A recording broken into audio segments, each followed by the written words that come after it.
தேவ ஊழியத்துக்காக ஆண்டவருடைய வசனத்தை கூறும்படியாக நாங்கள் கடந்து வந்திருக்கிறோம்.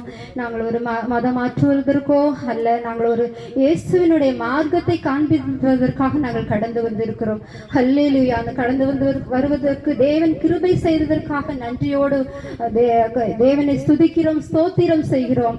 நீங்கள் ஒவ்வொருடைய இருதயத்திலும் இயேசு கிறிஸ்துவை நீங்கள் ஏற்றுக்கொள்ள வேண்டும். காரணம் வருகை சமீபமாய் இருக்கிறது என்பதை நாம் ஒவ்வொருவரும் உணர்ந்து கொள்ள வேண்டும். கர்த்தருடைய வருகையில் நாம் ஒவ்வொரு பலப்பட வேண்டும். நம்முடைய இருதயத்தை தேவனுக்குள் நம்ம கொடுக்க வேண்டும். காரணம் நம்மளுடைய இருதயம் கேடுபாடு உள்ளதாக நிறைந்திருக்கிறது. நாம் ஆண்டவருடைய வருகையில் அவர் நமக்காக கால்வரி குருசிலே அணிலே கல்வாரி சிலுவையிலே அறையப்பட்டு 3ஆம் நாள் உயர்த்தது இயேசு கிறிஸ்து மாத்திரம் என்று நீங்கள் விசுவாசிக்க வேண்டும். நாங்கள் முன் கடந்த காலகட்டங்களிலே வாழ்ந்திருந்த பொழுது தேவனை அறியாதவர்களாய் நாங்கள் தேவனை ஏற்றுக்கொள்ளாமல் மனம் போன போக்கிலே வாழ்ந்து கொண்டிருக்கிற இங்கே உள்ள ஒவ்வொருவரும் நாங்கள் வாழ்ந்து கொண்டிருக்கிற அவஸ்தையில் இருந்திருக்கிறோம்.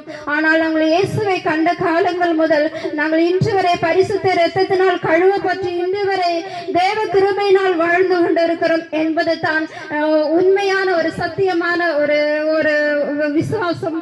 நீங்கள் அதை விசுவாசிக்க வேண்டும் என்பதை நீங்கள் புரிந்து கொள்ள வேண்டும். நாட்கள் கடைசியாக இருக்கிறது, காலம் சமீபமாக இருக்கிறது. 2வது உலக போர் முடிவடைந்து விட்டது. ஆனாலும் இப்போ நடந்து கொண்டிருப்பது 3வது உலக போராக இருக்கிறது. அது எல்லாம் ஆண்டவருடைய வருகை என்பதை நாம் நன்றாக புரிந்து கொள்ள வேண்டும். எனவே தேவனுடைய மக்களை நீங்கள் ஏற்றுக்கொள்ள வேண்டும். காரணம் இந்த உலக மாயை எல்லாம் கடந்து போய்விடும். ஆனால் சொர்க்க ராஜ்யத்தில் நாம் ஒவ்வொருவரும் அவகாசியாக இருக்க வேண்டும். இதோ அநியாயம் செய்கிறவன் அநியாயம் செய்யட்டும், அசுத்தமாய் இருக்கிறவன் அசுத்தமாய் இருக்கட்டும், நீதி செய்கிறவன் நீதி செய்யட்டும்.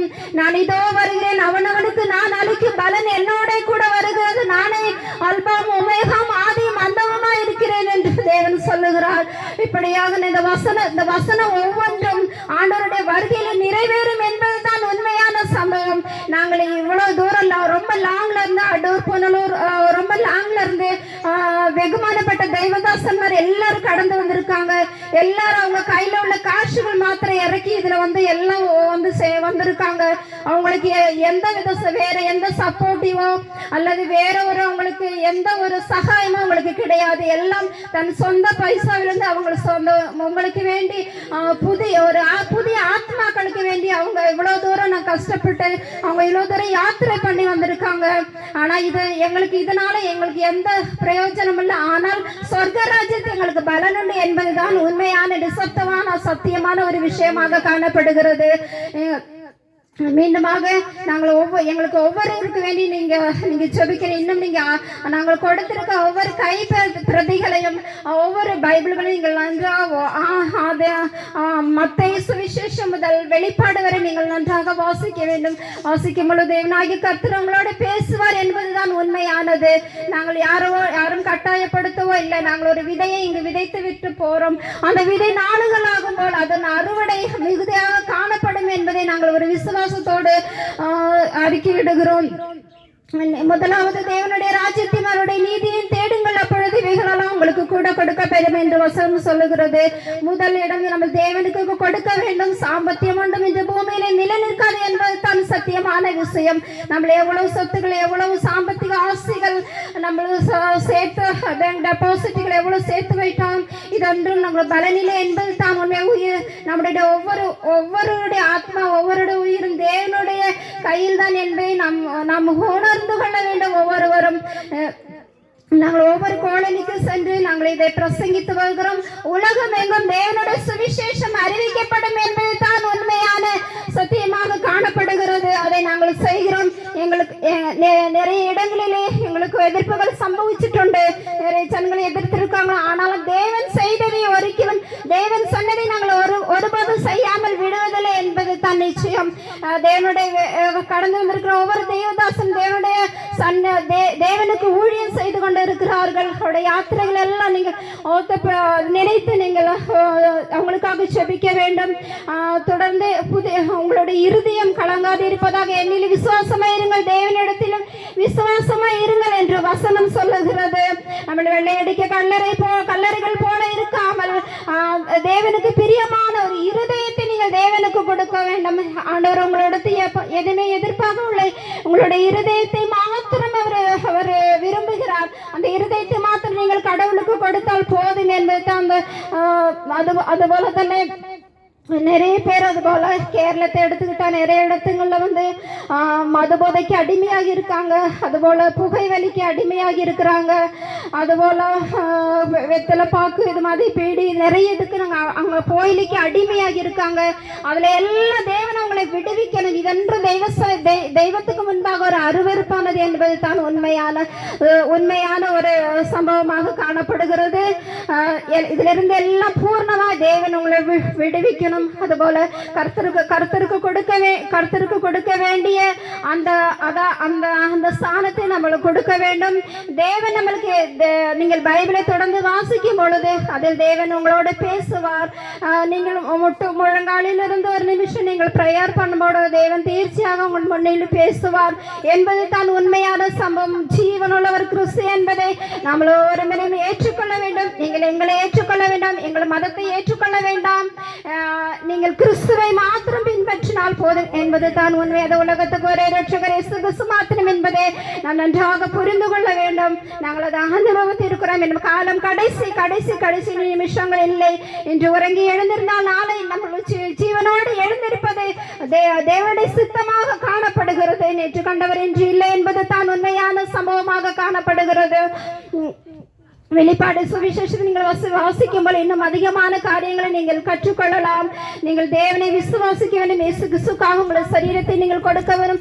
ஆண்டவருடைய வருகையில் நியாயாசனத்துக்கு முன்பாக நிலை நிற்கும் பொழுது அவருக்கு முன்பாக நம் நீதியோடு நிற்க வேண்டும். ஆண்டவருடைய வருகையில் எத்தனை பேர் எடுத்துக்கொள்ளப்படுகிறோம், எத்தனை பேர் கைவிடப்படுகிறோம் என்பது தெரியாது. ஆனால் இப்பொழுது இந்த ஒரு மாய உலகம், துஷ்ட உலகம் இதில் ஜீவிச்சு கொண்டு இருக்கும் பொழுது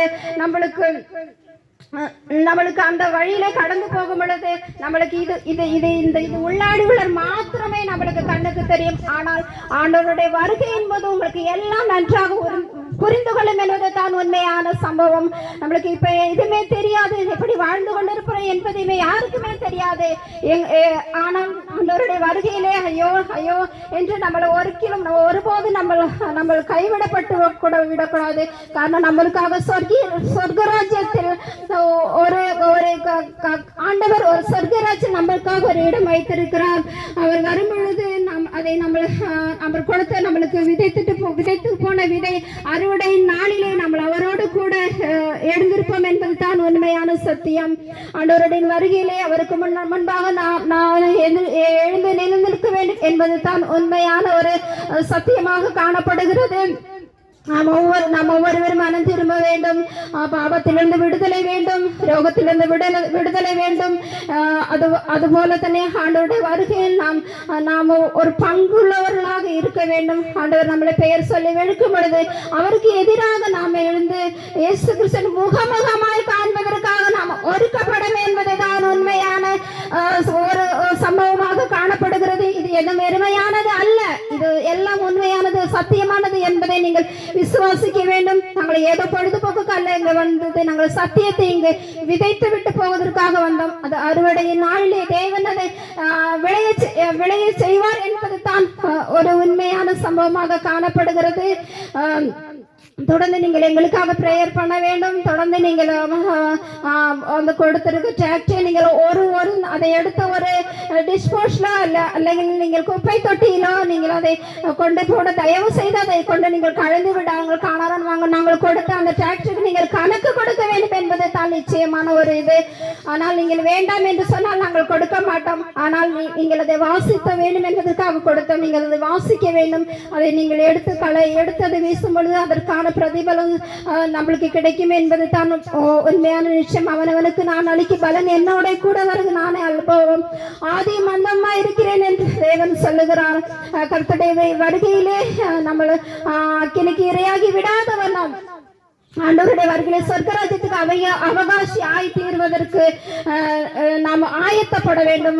கர்த்தருடைய வருகை எத்தனை சீக்கிரமா இருப்பது என்பதை உலகம் ஒவ்வொரு பைபிளில் ஒவ்வொரு சம்பவமும் இப்ப நடந்து கொண்டு இருப்பதுதான் உண்மையான சம்பவம் என்பதை தெளிந்த புத்தி உள்ளவர்களாய் இருக்க வேண்டும் என்பதை ஆண்டவருடைய சித்தமாக இருக்கிறது. தொடர்ந்து இந்த காலனிக்காக நாங்க எல்லாரும் ப்ரேயர் பண்ணிக்கிறோம். தொடர்ந்து நீங்க எங்களுக்காக ஜெபிக்கணும். விலையேறியப்பட்ட தெய்வதாசன்மார் எனக்கு இந்த சமயத்தை எனக்கு ஒருக்கி தந்த கிருபைக்காய் நன்மையோடு ஸ்துதிக்கணும், ஸ்தோத்திரம் செய்யணும். இப்பிரகாரம் தெய்வம் எனக்கு ஒரு சமயம்